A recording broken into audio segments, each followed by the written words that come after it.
अस्सलामुअलैकुम। आज मेरे साथ एक मसला हो गया। मैं काफ़ी दिनों से टायर में हवा डाल डाल के चला रहा था। ट्यूबलेस टायर है मेरी गाड़ी का और आज जाके मैंने फ़ैसला किया आज पंचर बनवा ही लूँगा।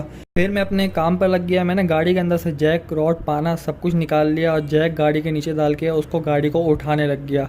उससे पहले मैंने गाड़ी के नट बोल्ट ढीले कर ही लिए थे ताकि बाद में मुझे परेशानी ना हो गाड़ी उठने के बाद। जैसे कि आप देख रहे हो मैंने हाथ से भी ढीले कर लिए लेकिन निकालने नहीं होते। फिर मैंने जैक की मदद से गाड़ी को उठाना शुरू किया और गाड़ी उठ भी गई। उतनी उठाई जितनी ज़रूरत थी। बाकी है जो मेरे हाथ के बोल्ट रह गए थे वो मैंने हाथ से ही खोले और गाड़ी का टायर बाहर निकालने लग गया। लेकिन गाड़ी का टायर इतना मजबूती से जुड़ चुका था कि अब वो निकलने का नाम नहीं ले रहा था। फिर मैं दस्ती दस्ती गया गाड़ी के टायर का पंचर बनवाया। पंचर भी काफ़ी ख़तरनाक वाला हुआ था। फिर मैंने दस्ती दस्ती वापस आया, नट बोल्ट ढीले वाले टाइट करे और गाड़ी को अपने पाँवों पे खड़ा करके जैक, रॉड, पाना समेटा और अलविदा किया गाड़ी के पंचर हुए हुए टायर को। मज़ीद इन्फॉर्मेटिव वीडियोस देखने के लिए मेरे